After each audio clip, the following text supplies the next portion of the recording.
दिल्ली विधानसभा चुनाव नतीजे आ चुके हैं। आज अब भारतीय जनता पार्टी ने जिस तरह से अपनी जीत दर्ज की है, ये एक बहुत बड़ी ऐतिहासिक जीत है और इसी पे आज हम चर्चा करने आए हैं। भारतीय जनता पार्टी के दिल्ली प्रदेश माइनॉरिटी मोर्चा के वाइस प्रेसिडेंट कन्वीनर हैं, चिकित्सा प्रकोष्ठ दिल्ली बीजेपी डिस्ट्रिक्ट चांदनी चौक से किसी भी तारुफ के मोहताज नहीं है, डॉक्टर सरदार खान हमारे साथ मौजूद है। आइए चलते हैं और जानने की कोशिश करते हैं कि जो ऐतिहासिक जीत हुई है बीजेपी की, ये किस वजह से हुई है और इस जीत का जो श्रेय है वो किसको जाता है। तो सीधा रुख करेंगे डॉक्टर सरदार खान की तरफ। आप मेरे साथ जुड़ रहे हैं डॉक्टर सरदार खान, जो किसी भी तारुफ के मोहताज नहीं है। आप भारतीय जनता पार्टी दिल्ली प्रदेश माइनॉरिटी मोर्चा के वाइस प्रेसिडेंट हैं और कन्वीनर हैं चिकित्सा प्रकोष्ठ बीजेपी दिल्ली प्रदेश के। और बताइए कि जो इतनी बड़ी ऐतिहासिक जीत हुई है, इसको किस नजरिए से देखते हैं आप? सबसे पहले मैं भारतीय जनता पार्टी की ओर से सभी दिल्ली वासियों को बहुत बहुत धन्यवाद करता हूँ, मुबारकबाद देता हूँ कि जिन्होंने दिल्ली को इतना बड़ा मैंडेट दिया है। और दिल्ली की जनता को, दिल्ली के भाइयों को, बहनों को बहुत बहुत मुबारकबाद देता हूँ कि दिल्ली सरकार बनाने के लिए हम लोग जा रहे हैं। भारतीय जनता पार्टी 27 साल का वनवास तोड़कर दिल्ली में अपनी सरकार बनाने के लिए जा रही है। इसके लिए मैं बहुत बहुत धन्यवाद करता हूं दिल्ली वासियों। दिल्ली ने इसलिए चुना भारतीय जनता पार्टी को कि अरविंद केजरीवाल की करनी और कथनी में पिछले 10 साल से लोग देख रहे थे, क्योंकि अरविंद केजरीवाल सिर्फ बातों से काम चला रहे थे। उनको देखा गया कि जिस तरीके से अरविंद केजरीवाल ने, हम बात करें शराब पॉलिसी पर, तो दिल्ली के अंदर शराब परोसने का उन्होंने जो काम किया वो भी निंदनीय था। दिल्ली की जनता ने, दिल्ली के परिवारों ने, हमारी मां बहनों ने अरविंद केजरीवाल को इस शराब घोटाले को लेकर जो रिजल्ट सामने आया है उसका नतीजा आपके सामने आया है। अरविंद केजरीवाल जेल भी गए।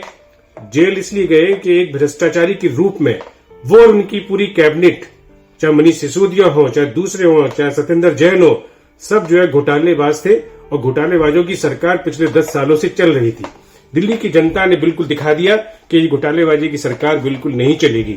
अरविंद केजरीवाल किसी के भी नहीं है, न वो हिंदुत्व के हैं न अल्पसंख्यकों के हैं। जब बात अल्पसंख्यकों की हो जाती है तो बिल्कुल मौन हो जाते हैं।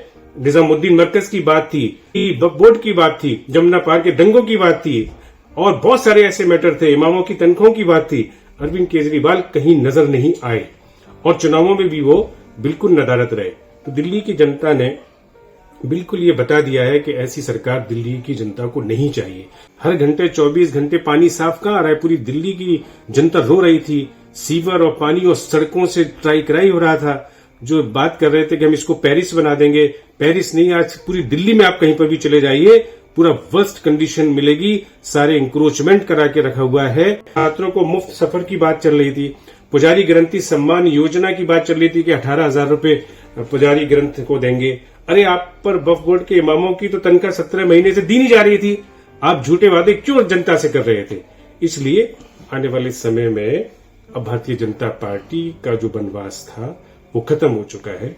बात थी जमुना साफ करने की, 8,000 करोड़ रुपया केंद्र सरकार से लिया और जमुना सफाई के नाम पर जो है बड़ा घोटाला किया।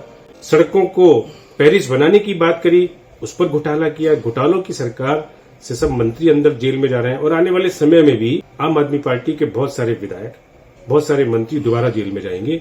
मोदी की गारंटी की बात है कि 12 साल तक की आय पर जो एक बड़ा फैसला लिया, इनकम टैक्स माफ किया कि 12 साल का जो इनकम होगी उस पर कोई सरकार टैक्स नहीं लेगी। ऑनलाइन प्लेटफॉर्म हो गया, पहचान पत्र हो गए, योजना का लाभ सरकार देगी।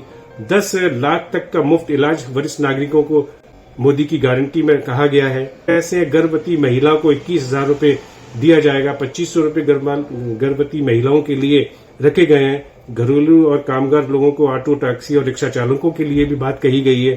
तो अब जो है दिल्ली की सरकार, भारतीय जनता पार्टी की सरकार आ रही है और एक बहुत दिल्ली को एक अच्छा शासक मिलेगा।